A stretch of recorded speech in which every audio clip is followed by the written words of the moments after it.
Okay, so I'm gonna apologize beforehand if I cough or if you hear me struggle for air. It's because I'm still getting over being sick, and I'm still getting hit pretty hard with my voice and projecting my voice, and still coughing and stuff, and still coming off of it. But I don't have a fever anymore, so praise Yah.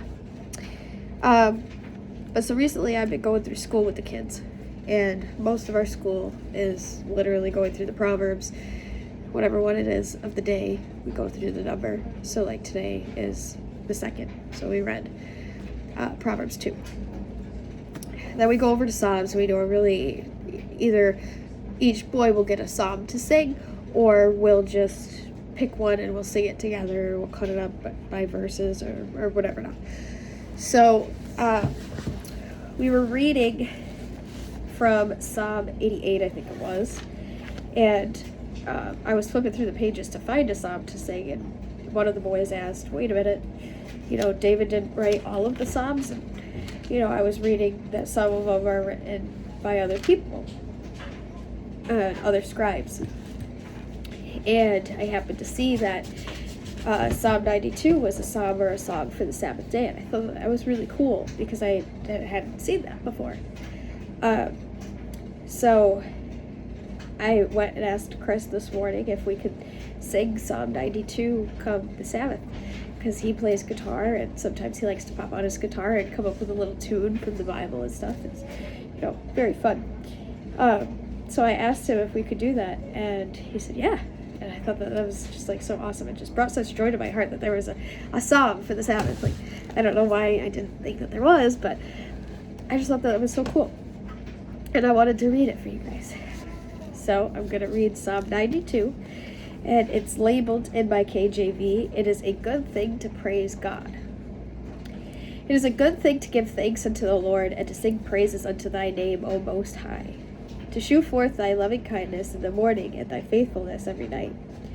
Upon an instrument of 10 strings, and upon the psaltery, upon the harp, with a solemn sound." I'm just going to pause right there for a second. If I remember correctly, when we were going through the Psalms with the Bible studies that our brother Andrew does, he's from Australia, and he does that every night on Twitter, normally at 9 p.m. Eastern Standard Time.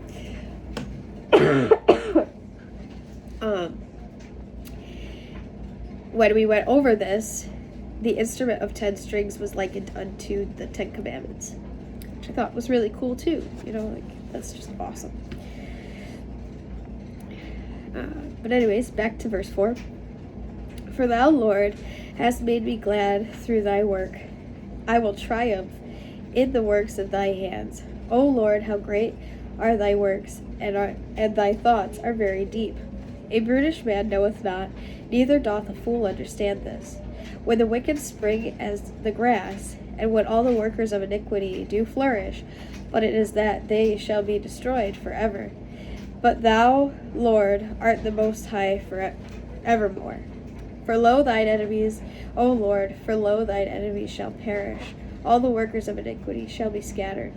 But my horn shalt thou exalt, like the horn of a unicorn. I shall be anointed with fresh oil." Sorry, I have to breathe. "Mine eyes also shall see my desire on mine enemies, and my ears shall hear my desire of the wicked that rise up against me." I apologize. That came out of nowhere. "The righteous shall flourish like a palm tree, and he shall grow like a cedar in Lebanon. Those that are planted in the house of the Lord shall flourish in the courts of our God. They shall still bring forth fruit in old age, and shall be fat and flourishing. To shew the Lord is upright, he is my rock, and there is no unrighteousness in him." I just thought that was a beautiful song to begin with. And now that it's like a song for the Sabbath day, that's just great. I love it. I can't wait to sing this with my boys and my husband and our brothers that live here with us. It's just going to be beautiful. That's just beautiful. I don't know. In all the dark times that we have, I know that we're not supposed to really be rejoicing and all that stuff, but there's something so sweet about the Psalms and so comforting.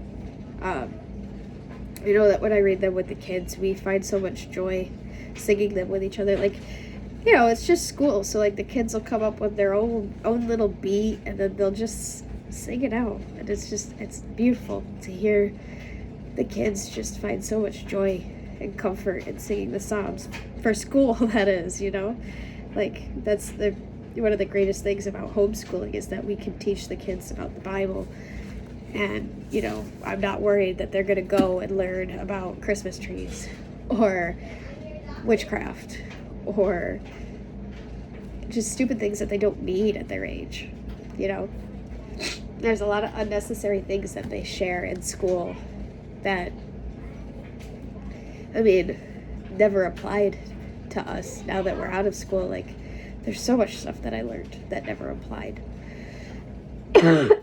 Or that were meaningless and completely contradicted the Bible.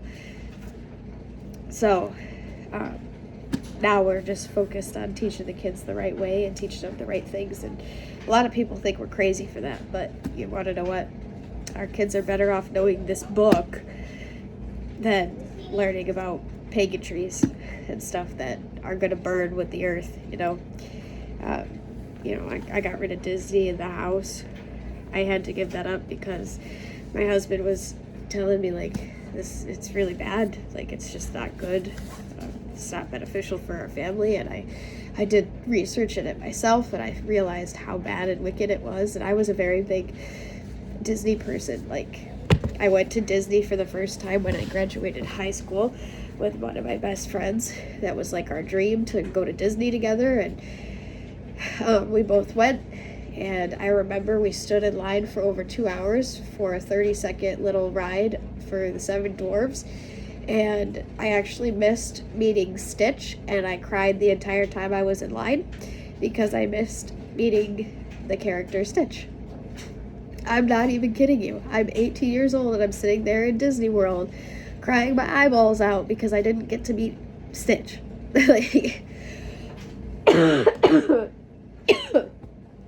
It became an idol in my life. And when I came back, I remember, like, it was such a big thing that Chris couldn't come with me too. Because I even asked, I was like, if Chris pays for his own ticket, can he come with us? Like, can he come to Disney with us and he can hang out with us and stuff? And her parents were like, no, it's just us and you and everything. That's going to be like our thing. And literally when we got back from that trip, me and my friend stopped being friends. Like, we were best friends for 7 years, and then, like, after that, it's like we completely went our separate ways. Like, I took on the family life with Chris and his 2 boys that he already had, and she went off to do college and become a teacher and stuff, and that was her path. But we, like, stopped talking after Disney. But yeah, it became such a big idol, and the kids were watching it all the time. And after learning everything that they do and all the demonic stuff behind it, the depths of Satan for it and everything, like, it really doesn't take much. It's a Google search on why Disney's not good for your kids to watch. It's a lot of witchcraft in all the movies. Like, another one that used to be one of my favorite movies was The Sword of the Stone. Merlin, come on. But now, not having any of that, I went from all that to, like, the very apostate Christian shows like VeggieTales and stuff like that. We used to watch those. We don't really watch that anymore. The most I put on for the kids is maybe like Beginner's Bible, Superbook, very minimal stuff, honestly. Actually, they like to watch Bible Project here and there, which they have some good things. But actually, they really just watch our brothers and sisters videos when it comes down to it. Like, they really enjoy watching Mark's videos and stuff. And they pretty much just like the same stuff that me and Chris like.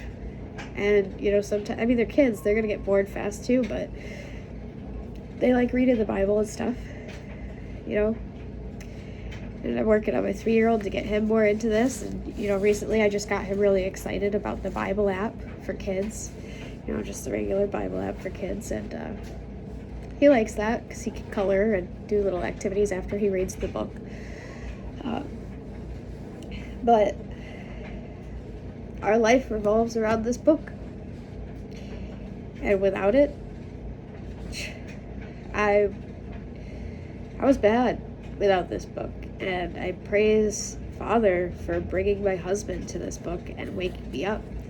It's taken me a really long time to get right.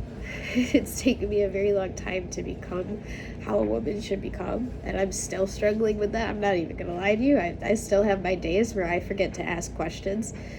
I still have my days where, I just... I mean, the past 3 days, I've barely done any help around the house because I've been so sick. God took me out of commission for a little bit. I was stuck in bed for at least 2 days with a fever. I just wasn't feeling well. And I felt bad. And today I was like, I'm so sorry I haven't done anything around the house. I've been trying to double up on everything that I've been behind on. But I know that if I look back a year ago, I'm nowhere near the same person. And learning more and more about this book and reading more and more, I've never read my Bible more than I have this past year, ever. And I mean, I've had to fix my Bible multiple times. I don't know if you can tell, I've literally had to put paper over the cover and decorate it because my covers were literally coming out of the book. They were falling apart so bad. But it's okay. You can see right here, the whole spine's exposed. And it is what it is. It just means that I'm reading my Bible. That's a good thing.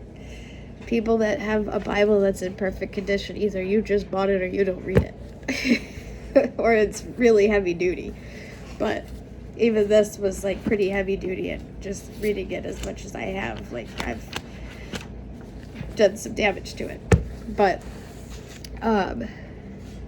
yeah, everything kind of started, I started picking this up more when I was in the synagogue, and then I really picked it up when my husband woke up and he was telling me about all the stuff that our watchman in the north, Mr. Mark, was saying. And a lot of people are sitting here screaming about Mark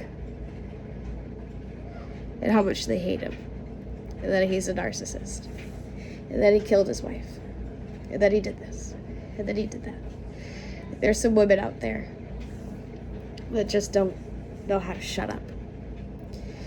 Now, I'm sorry to say it so blunt, but it's getting really annoying. For people that have stepped away from the group or that are not a part of our church anymore and that have become evil servants and totally stepped away from all truth and all knowing, the key of David and everything, they completely lost it. Why? Because they don't want to hear the truth. They rather go through self-righteousness and pride and just come after other things. And then it always is them talking crap about us when they leave. Oh, we're a cult. We're a cult. We're a cult. It makes me laugh because it's just blatant prophecy in front of everybody's face of what's happening. Ezekiel 24 was literally just fulfilled. And y'all have the nerve to say that we didn't even mourn after Mark's wife. You just weren't invited. I think Nathan's reply to one of the women on Twitter that literally was y'all don't even mourn after your pastor's wife. No, you just weren't invited. We did mourn. You have no idea how much we mourn with Mark. You have no idea how much Mark is hurting right now because his wife is gone. You have no idea. You have absolutely no idea, nor will you ever understand unless you humble yourself and really take the time to learn the Bible.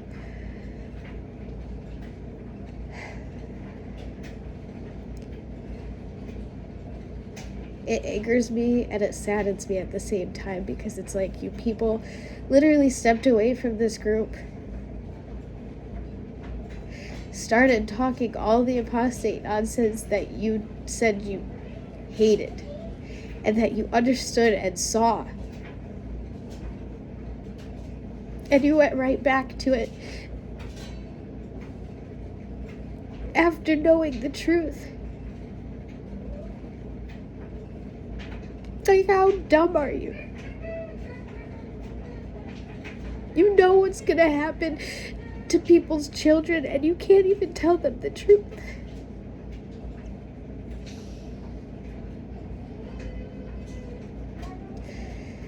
And then you go and slander God's servants.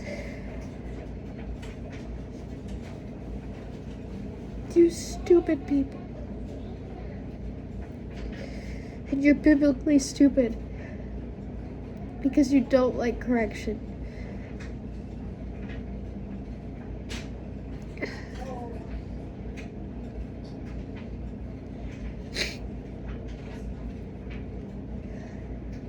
Well, I guess that's what Father wanted me to talk about, because my plan was just to go over Psalm 92. And obviously he led it in another path.